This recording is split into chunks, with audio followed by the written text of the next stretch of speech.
انا مش عايزه اقسم لكم بالله ان انتم من النهارده هتبقوا اساتذه طعميه في البيت بجد. تحفه. شايفين اللون؟ وعايزه اوريكم الهشاشه بتاعتها والقرمشه. اسمعوا معايا صوت القرمشه. تحفه من الاخر. شايفين لونها؟ خطيره.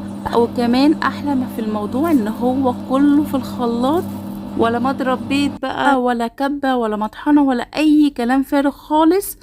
وفي ساعة زمن واحدة بجد هتكوني مخلصة كمية كبيرة جدا من الطعمية. تشيليها عندك بقى في الفريزر، تعمليها وقت ما تحتاجي بجد. خطيرة. وكمان عايزة اقول لكم ان في مكونات كتير قوي بتتحط في الطعمية، على فكرة ملهاش اي لازمة خالص. يلا مع بعض بسم الله. اول حاجة معانا كوباية من الفول المدشوش، وعليها كوباية زيها بالظبط مية مغلية، لازم مغلية، ونغطيها ونسيبها ساعة بس. بعد الساعة هتلاقوها كده، بصوا لما تقطموا الفولية تلاقوها اتقطمت معاكم، يبقى كده خلاص. هنجيب كوباية الفول بقى اللي نقعناها، ونص حزمة كرات، وبصلاية صغيرة، وراس توم صغيرة، بس كل اللي هنحتاجه. لو ما فيش كرات هناخد بقى العروش الخضرة دي بتاعة البصل الاخضر، وهننزل بيهم في الخلاط، مش كبة ولا اي حاجة خالص، ولا مطحنة ولا اي تعب خالص. هننزل بيهم في الخلاط. ممكن نحط نص الكمية، ممكن نحط الكمية كلها. انا هنا حطيت نص الكمية. هنحاول نضرب، وهنحاول بقى نخفف بمية بسيطة جدا، يعني ندي كده يعني معلقة من المية لحد ما تلاقوا الخلاط بتاعكم بيضرب معاكم. ما تزودوش مية زيادة عن اللزوم عشان ما تخفش منكم وتبوظ. اول ما تلاقوا الخلاط لف كده معاكم وبدأ يخلط المكونات، خلاص ما تزودوش مية تاني خالص.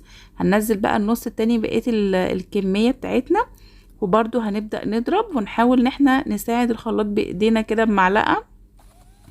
لو معرفش يضرب برضو نديله سنة مية صغيرة.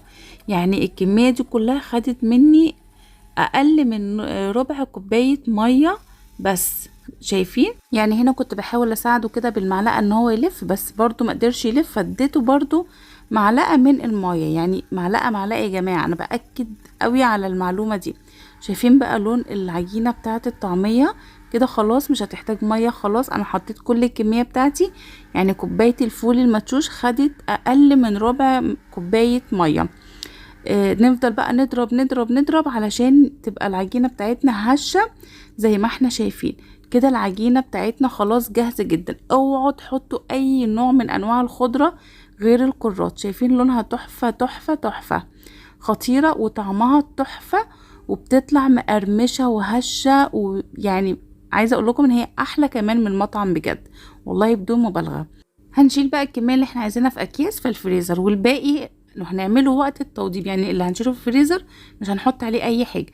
ده بقى هنحط عليه ملح وكزبرة كتير جدا، وربع معلقة صغيرة من البيكنج باودر، ونفضل نقلب بقى بايدينا كده او بمضرب يدوي علشان تطلع هشة معانا جدا. هنجيب المعلقة بتاعة المعيار دي، اي معلقة، وهنحط يعني ندهنها زيت او ندهنها مية، ونحط فيها العجينة، ونحط عليها سمسم. ممكن نعمل الخطوة دي بايدينا عادي جدا.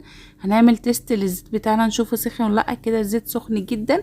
هنبدأ ننزل بالعجينة اللي هنا نزلت بيها بايدي كده. تعملي بقى الحجم اللي انت عايزاه، صغير كبير. شايفين؟ بسم الله ما شاء الله، ما فكتش خالص في الزيت. وشايفين لونها تحفة ازاي، ومقرمشة من بره بجد. تحفة قرمشة من بره جدا، ومن جوه طرية، ولونها خطير، وطعمها بجد حلو. انا عايزاكم تاخدوا بالكم قد ايه هي بتنفش في الزيت. يعني لو لاحظتم ان هي وقت التسوية سنة البيكنج باودر اللي احنا حطيناها دي بتديها نفشة حلوة قوي. عايزة اقول لكم ما تحطوش عليها بيكنج صودا او كربوناتو، وما تحطوش عليها خضرة خالص. يعني كل الطرق اللي انتوا بتشوفوها يا جماعة بالخضرة، بقدونس، كزبرة، غلط تماما. بتسمر العجينة جدا، وكمان بتخليها مليانة مية وتفك معاكم في الزيت. وبس كده خلاص، وباي باي.